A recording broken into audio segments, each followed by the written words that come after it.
जय माता दी दोस्तों, कैसे हैं आप लोग। उम्मीद करते होंगे कि अच्छे होंगे। आप सभी को नवरात्रि की बहुत बहुत बधाई हो और उम्मीद करती हूँ कि आपका नवरात्रि बहुत अच्छे से बीत रहा होगा।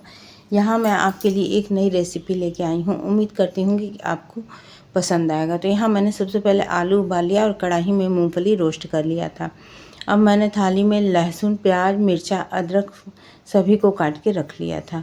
तो इस तरह हमने पूरी तैयारी कर ली। और यहाँ पे मैंने एक सूजी को चाल के देख लिया था, क्योंकि सूजी मेरी ज़्यादा दिन की थी, तो इसलिए मैंने चाल के इसको भी रख लिया। इसके बाद हम मूंगफली को कढ़ाई में अच्छे से रोस्ट कर लेंगे और बढ़िया रोस्ट हो जाना चाहिए। अब हम इसमें 1 कटोरी लेंगे चावल का आटा। ये इसी कटोरी से हम सारा मैनेजमेंट रखेंगे। उसके बाद मैंने इसी कटोरी से एक चावल का आटा मेरा घर का पिसा हुआ था, इसलिए मैंने इसको छलनी से अच्छे से छान लिया। जो नीचे में थोड़ा बहुत कचरा भी था उसे हटा दिया। अब इसी कटोरी से जो हमने नापा था चावल का आटा, उसी कटोरी से हम सूजी जो हमने चाल के रखी थी उसको उसी से आधा कटोरी लेंगे। आप देख सकते हैं एकदम परफेक्ट आधा कटोरी हुआ है। अब इसे हम डाल देंगे और इसके बाद हम इसी कटोरी से 1 कटोरी गेहूं का आटा लेंगे। तो आज हम मिक्स करके जो रेसिपी बना रहे हैं, ये तीनों आटा को हम मिक्स करके बनाएंगे और बहुत ही टेस्टी बना था। तो यहाँ पर सभी को हम चाल के और सबसे पहले हम यहाँ पे आटा को लगा लेंगे। आटा को या तो आप गुनगुना पानी से लगा लीजिए या तो ठंडे से भी, लेकिन गुनगुना से लगाइए तो ज़्यादा अच्छा रहेगा। फिर इसके बाद मैंने आटा को एकदम अच्छे से लगा के उसे सेट होने के लिए करीब 10-15 मिनट के लिए, क्या मेरा मतलब ज़्यादा ही हो गया था, आधा घंटा हो गया था, क्योंकि और भी तैयारी जो मैंने की उस हिसाब से मेरा आटा लगभग आधा घंटा रह गया था, लेकिन फिर भी बहुत अच्छा सेट हुआ था। तो इस तरह से आप 10-15 मिनट में भी इसको सेट कर सकते हैं। तो इसके बाद बस इस आटे को लगा करके आप ढक के इसको रख दीजिए। अब हम कढ़ाई लेंगे, कढ़ाई को गर्म होने देंगे और जो हम रेसिपी बना रहे हैं वो बहुत ही अच्छी रेसिपी और बहुत ही टेस्टी बनी थी। आपको मैं 2 तरीके बनाऊंगी, दोनों तरीके उम्मीद करती हूँ आपको बहुत पसंद आएंगे।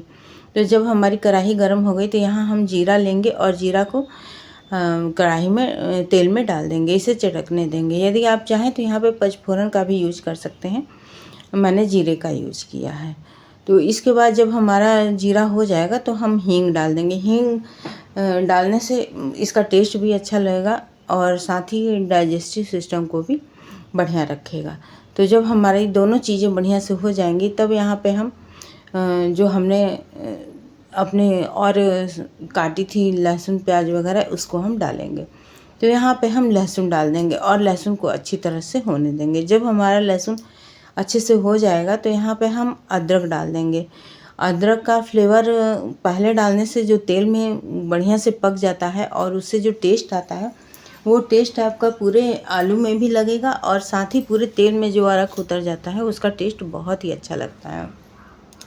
तो इस तरह से हम सारी चीज़ों को डालेंगे और फिर प्याज डालेंगे। प्याज हम इसमें ज़्यादा रखेंगे फ्रेंड, यदि बड़ा है तो 1 लीजिएगा और मीडियम है तो 2 लीजिएगा, क्योंकि प्याज से भी इसका टेस्ट बहुत अच्छा आएगा।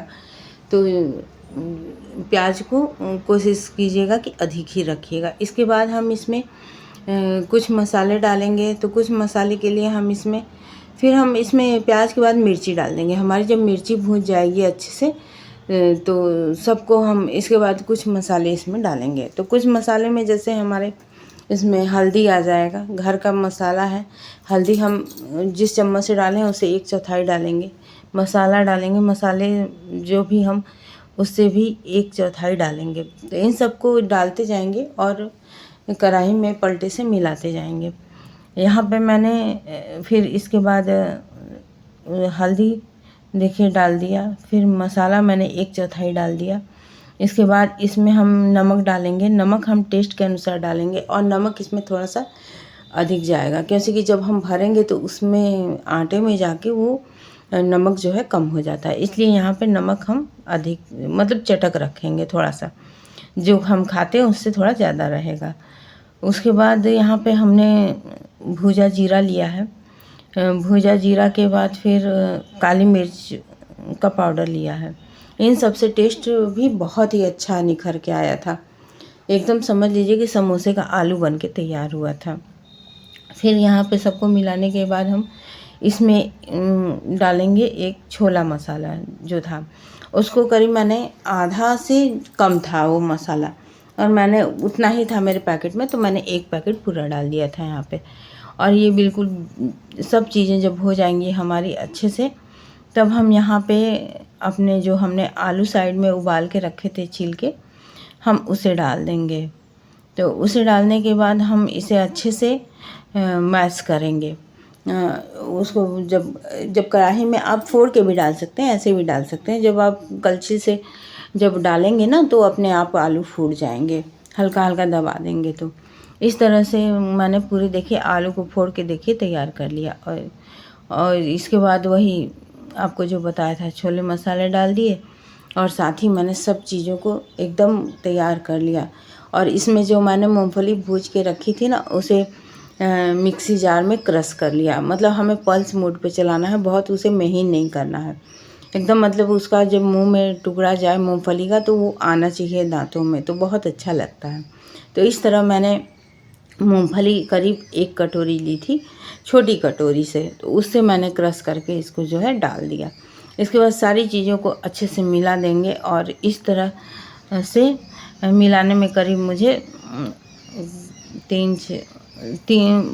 4 से 5 सेकंड लगे होंगे। और ये देखिए मेरा समोसे जैसा एकदम आलू बन के तैयार हो गया। अब देख सकते हैं आप कितना बढ़िया तैयार हुआ है, और खाने में एकदम ही चटक और लाजवाब। अब जो हमने आटा रखा था ना, उसे थोड़ा सा हाथों से मसल के उसे और मुलायम कर लेंगे, और इस तरह बहुत बढ़िया आटा हमारा सेट होके, ये देखिए बिल्कुल पता नहीं चल रहा, बहुत अच्छा सेट हुआ था। अब हम आगे चलेंगे तो हम इसे 2 तरीके से बना सकते हैं। या तो आप इसे कचौड़ी जैसे बना लीजिए, या तो इसे जैसे हम दाल पीठी भरते हैं वैसे भर लीजिए।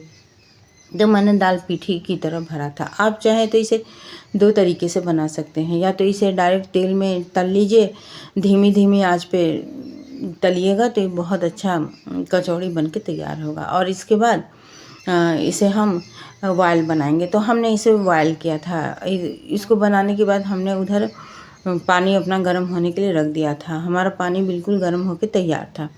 इसके बाद हमने उसमें एक जाली वाली थाली ली, और उसे बढ़िया से उसमें हल्का सा तेल ग्रीस कर लिया, और उसके बाद उस पर रख के, और हमने उबलते हुए भगोने के ऊपर थाली रखी और उसे ढक दिया। तो इस तरह मैंने जो है इसको मतलब क्या कहेंगे, इसको पीठा ही कहेंगे, मैंने तैयार कर लिया। तो ये बहुत ही बढ़िया बन के तैयार हुआ था। उबल जाने के बाद 10-15 मिनट लगे थे इसको बनने में करीब। इसके बाद मैंने चाकू से इसे चेक किया तो ये अपने आप ही थाली छोड़ रही थी, और बहुत अच्छा बन के तैयार हुआ था। अब आप चाहें तो इसे फ्राई कर लें, लेकिन मैंने फ्राई नहीं किया था, हम लोग के घर में ऐसे ही खाने की मांग हुई थी। तो इस तरह उम्मीद करती हूँ कि आपको मेरी ये रेसिपी पसंद आएगी। तो आज के लिए इतना ही, धन्यवाद।